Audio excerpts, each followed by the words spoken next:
आपका next question 7th में क्या कहता है, can two angles be supplementary if both of them are. कहता है, आप सबसे पहली बात आती है कि सप्लीमेंट्री एंगल्स कौन से होते हैं, कि कोई भी दो एंगल्स जिन्हें प्लस करने पर आपके पास क्या आता हो 180 डिग्री।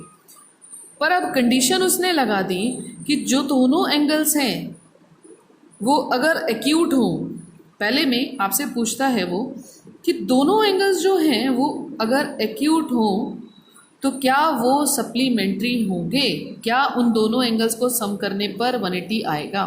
तो एक्यूट क्या होता है, एक्यूट एंगल्स आपके क्या होते हैं, वो एंगल जो क्या होता है 0 से बड़ा होना चाहिए और 90 से छोटा। ठीक है, अब 0 से बड़ा और 90 से छोटा हम मान लेते हैं कि 90 से छोटा हम जस्ट सपोज मानते हैं कि 89 डिग्री हम मिनिमम एंगल वो हम मान लेते हैं कि एक्यूट एंगल हमने 89 ले लिया, कि अगर दोनों एंगल एक्यूट हैं यानी कि 89 और 89 उन दोनों को प्लस करो कि क्या आ रहा है हमारा, कितना आ जाएगा 178 आएगा।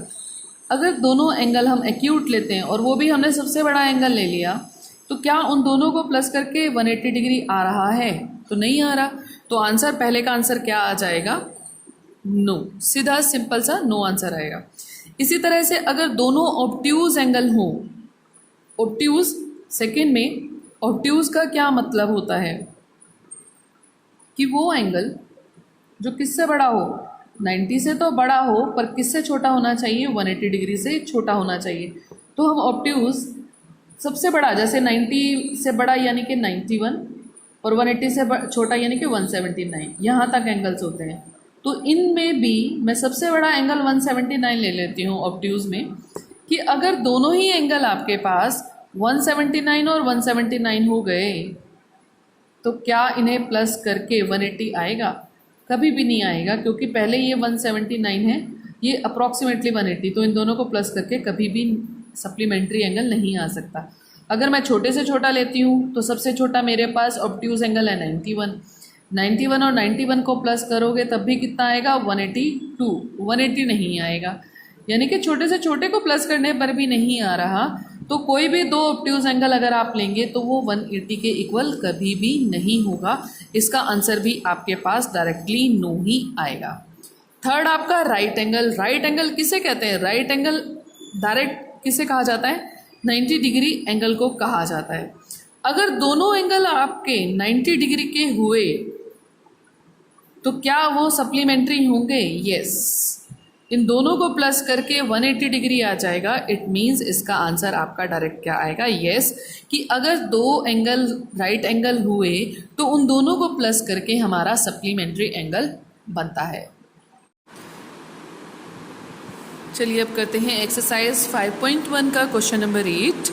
इसमें क्या कहता है, an angle is greater than 45, कि कोई भी आपके पास एंगल है, हम रफली उसे सोच लेते हैं क्या कह रहा है, कि कोई भी एंगल है जो 45 से बड़ा है, कोई भी आप माइंड में सोच लीजिए 46, अगर हम सोचते हैं तो हम जस्ट सबसे पहला नंबर कि 45 से बड़ा, तो मैंने नेक्स्ट नंबर यानी कि 46 ले लिया, ठीक है। इज़ इट्स कॉम्प्लीमेंट्री एंगल, कि जो इसका कॉम्प्लीमेंट्री एंगल होगा, मीन्स जो जिस एंगल के साथ x, अब x क्या है, इसका कॉम्प्लीमेंट्री एंगल, यानी कि जब इन दोनों को जोड़ेंगे तो क्या आएगा 90 डिग्री। कहता है is its complementary angle greater than 45 और इक्वल टू 45 और लेस देन 45, कि जो इसका कॉम्प्लीमेंट्री एंगल आएगा वो 45 से बड़ा होगा, 45 से छोटा होगा या 45 के ही बराबर आएगा, ये आपने चेक करना है। तो हम क्या करते हैं, हमने मान लिया एक नंबर जो इससे बड़ा है और यहाँ से हम x की वैल्यू निकाल के देख लेते हैं, ठीक है। लेट एंगल, सबसे पहले हमने मान लिया लेट एंगल ग्रेटर देन 45, कितना मान लिया हमने 46 डिग्री, ठीक है। तो फिर देयरफॉर इसका कॉम्प्लीमेंट्री एंगल क्या होगा, its complementary angle equals to, हमने मान लिया x, ठीक। देन इन दोनों को प्लस करने पर हमारे पास आ जाता है 90 डिग्री। यहाँ से हम x की वैल्यू फाइंड आउट कर लेंगे। किस तरह से करेंगे? जब हमें वेरिएबल को अकेला करना होता है इस साइड लेफ्ट साइड, तो हम हर नंबर को दूसरी साइड उठा करके लेके चले जाते हैं। तो यहाँ पर रह जाएगा प्लस के x इक्वल्स टू 90 डिग्री। 46 के आगे कुछ नहीं है, इट मीन्स प्लस है। उधर जाके ये माइनस के 46 में कन्वर्ट हो जाएगा। आगे x प्लस लगाने की ज़रूरत नहीं है, x एज इट इज़ रह जाएगा। आपके पास माइनस करके आएगा इन दोनों को 44 डिग्री, यानी कि 46 का जब मैंने कॉम्प्लीमेंट निकाला तो वो 44 डिग्री आया है। तो वो क्या है आपका 45 से छोटा है। देयरफॉर क्या आ जाएगा आपका कॉम्प्लीमेंट्री एंगल या complement of 46 degree is less than 45 degree की 45 डिग्री से तो इसका कॉम्प्लीमेंट्री एंगल छोटा ही आया है। चलिए अब देखते हैं एक्सरसाइज 5.1 का क्वेश्चन नंबर 9। आपको ये डायग्राम देखिए, ये वाला डायग्राम दिया हुआ है। इसमें आपको देखो ये लाइंस दिखाई दे रही हैं, एक दूसरे को इंटरसेक्ट यानी कि काट रही हैं एक पॉइंट पर, और जो अलग अलग एंगल्स बन रहे हैं वो शो किए गए हैं, उनके नेमिंग दिए गए हैं और उनसे ही रिलेटेड कुछ क्वेश्चंस पूछे हैं, आपने उनके आंसर्स देने हैं। पहला, is angle 1 adjacent to angle 2। Adjacent का मतलब होता है जो बिल्कुल साथ साथ लगे हुए एंगल्स होते हैं, साथ साथ। जैसे आपको इंट्रोडक्शन पार्ट में अच्छे से मैंने वहाँ पे बहुत अच्छे से एक्सप्लेन किया हुआ है, अगर वहाँ पर भी आप जा कर के एडजेसेंट को अच्छे से क्लियर कर सकते हैं कि adjacent, linear pair, vertically opposite, supplementary, तो आप वहाँ से उनकी और अच्छे से नॉलेज ले सकते हैं। बाकी एडजेसेंट क्या होते हैं, जैसे आपके पास ये दो एंगल्स हैं, जैसे ये दो लाइंस काट रही हैं, दो रेज हैं, ये दोनों जो साथ साथ लगे हुए एंगल्स हैं ये एडजेसेंट कहलाएंगे, बिल्कुल साथ साथ। और इनकी कंडीशन क्या होती है कि इनका ये जो एंड है जिसे हम क्या कहते हैं वर्टेक्स, ये एक होता है, कॉमन होता है वर्टेक्स, और जो बीच की सेंटर वाली आर्म है देखो ये इस एंगल में भी है और ये इस एंगल में भी है, तो ये जो बीच की आर्म होती है ये कॉमन होनी चाहिए, तभी ये दोनों एंगल एक दूसरे के एडजेसेंट कहलाएंगे। तो क्या एंगल 1 और एंगल 2 एक दूसरे के एडजेसेंट है? तो आप देखिए दोनों का 1 और 2 का वर्टेक्स कॉमन है, इसका भी यही है और इस एंगल का भी वर्टेक्स यही है। दूसरा, एंगल 1 आपका ये रहा और एंगल 2 आपका यहाँ से स्टार्ट होके ये रहा, तो ये जो है बिल्कुल साथ साथ दिख भी रहे हैं और इनकी ये वाली आर्म क्या है, कॉमन भी है। तो येस आ जाएगा पहले का आंसर कि yes angle 1 is adjacent to angle 2।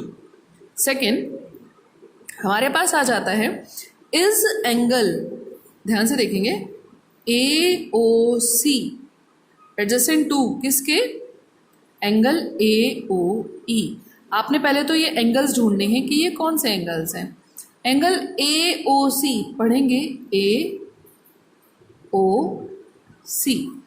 AOC यानी कि इनके बीच वाला एंगल ये रहा आपका, उसने एंगल 1 की बात की है।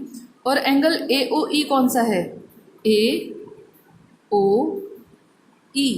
यहाँ से शुरू करके यहाँ तक, इट मीन्स ये इन दोनों रेज के बीच में बनने वाला एंगल कौन सा होगा, ये पूरा यहाँ से लेकर यहाँ तक AOE। क्या ये दोनों एडजेसेंट हैं, यानी कि जो ये एंगल है हमारा 1 और ये पूरा क्या एडजेसेंट हैं? पहली कंडीशन तो फुलफिल कर रहा है कि ये कॉमन वर्टेक्स है। क्या इनकी कोई सेंटर में, जैसे पहले दी गई थी कि बिल्कुल बीचों बीच, जैसे ये था बिल्कुल बीचों बीच एक आर्म थी, क्या वैसी आर्म है? नहीं, ये तो आधा है और ये इससे ज़्यादा बड़ा है। तो इस तरह के एंगल्स क्या होते हैं, एडजेसेंट नहीं होते, इस तरह के एंगल्स एडजेसेंट होते हैं। अब अगर मैं कहूँ कि यहाँ से यहाँ तक ये और ये एडजेसेंट है, तो नो, ये एडजेसेंट नहीं है। तो सेकंड का आपका आंसर आ जाएगा कि these are not adjacent to this angle. Third part, do angle COE, नाम हम ढूंढ लेंगे इनके, उसने कहा है COE एंड EOD, ये दोनों एंगल्स हमने ढूंढने हैं।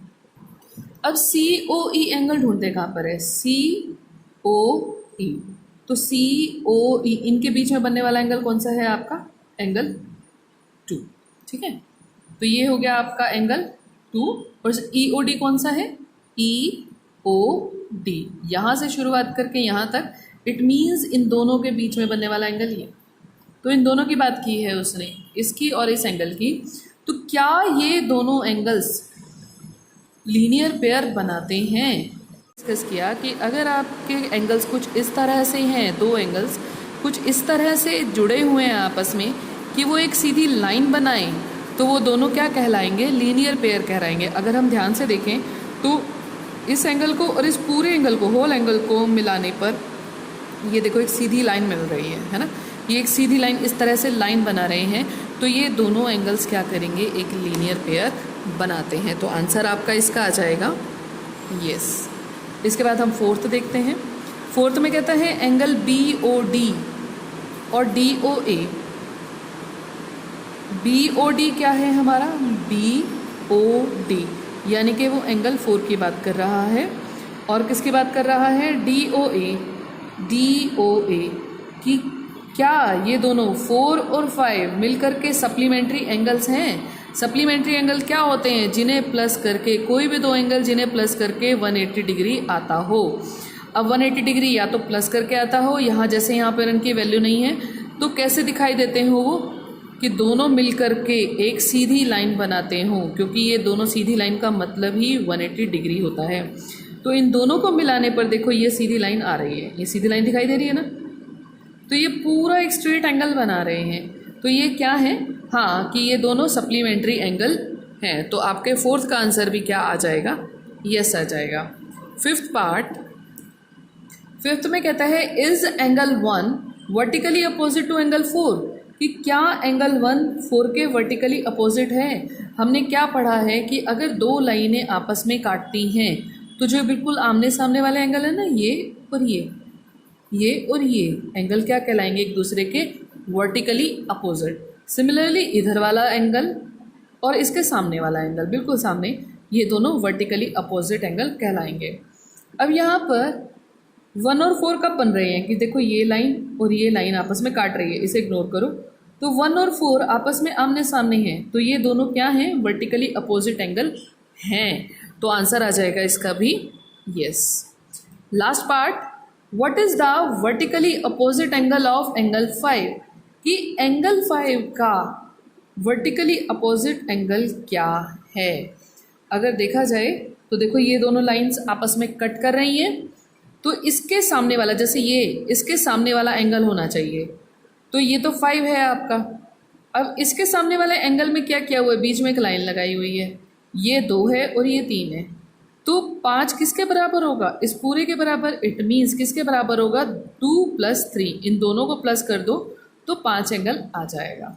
तो हमारा क्या आ जाएगा कि जो एंगल 5 है किसके इक्वल्स टू में है? उसने इक्वल नहीं पूछा, उसने पूछा है what is the vertically opposite angle of this. तो हमारे पास आ जाएगा angle 2 + 3 is vertically opposite angle,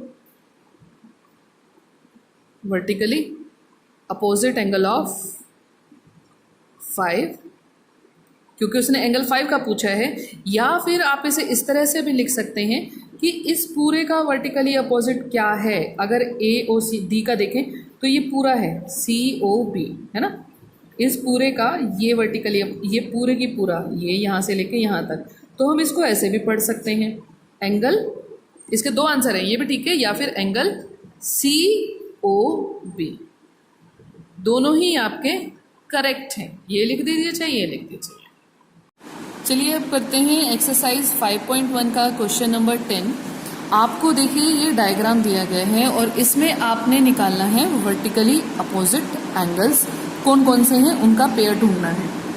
जैसे वर्टिकली अपोजिट एंगल्स होते क्या हैं? जैसे आप दो लाइंस इस तरह से एक दूसरे को जब काट रही होती हैं, इंटरसेक्ट करती हैं, तब ये एंगल और बिल्कुल इसके सामने वाला एंगल, इसे ऑपोजिट एंगल कहते हैं, ये दोनों क्या कहलाते हैं?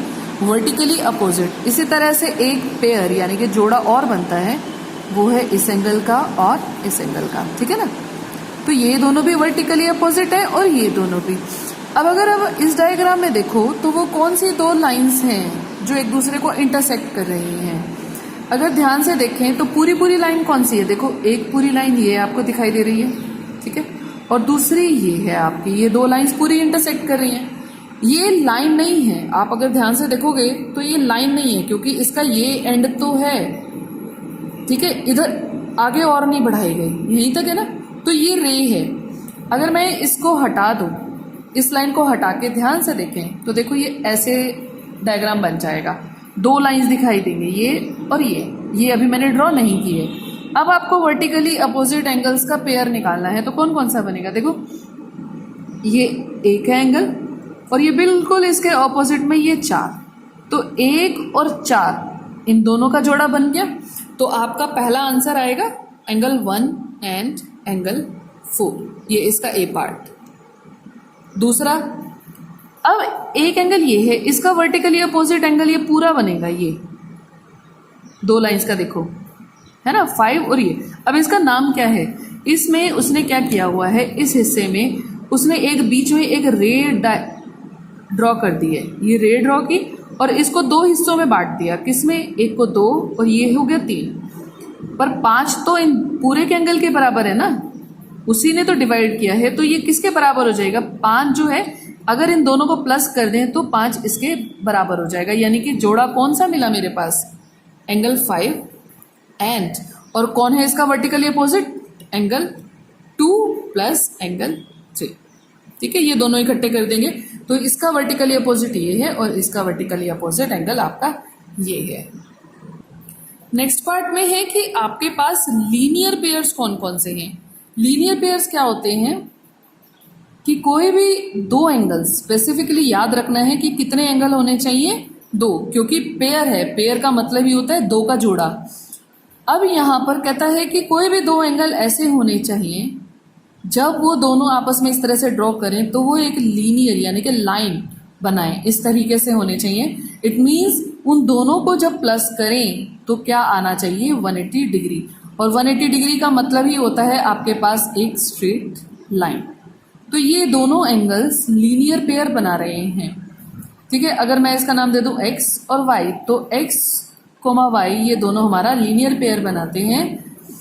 अब यहाँ पर बात ये ध्यान रखनी है कि आपके पास अगर मान लीजिए यहाँ पर 3 एंगल्स आ गए, तीनों को प्लस करके भी तो 180 डिग्री ही आ रहा है, बट ये तीनों लीनियर पेयर नहीं बनाएंगे, क्योंकि पेयर में आपका जोड़ा होता है दो का, जैसे यहाँ 2 हैं, यहाँ पर 3 है, तो इसे लीनियर पेयर नहीं कहेंगे, इन्हें आप लीनियर पेयर कहेंगे। इस तरह के लीनियर पेयर इसमें हमने ढूंढने हैं। जैसे देखा जाए तो देखो, अब अगर आप इस सीधी लाइन को देखो, इस लाइन के ऊपर 2 एंगल हैं, एंगल 1 और एंगल 5, ठीक है, तो हम लिख लेते हैं हमारा पेयर क्या बन गया, एंगल 1 और एंगल 5। अब दूसरा देखते हैं, अगर इस तरह से देखा जाए, ये वाली लाइन को ड्रॉ करें तो कौन कौन से एंगल ऊपर आ रहे हैं, एंगल 4 एंड 5, तो दूसरा हमारे पास आ गया एंगल 4, 5।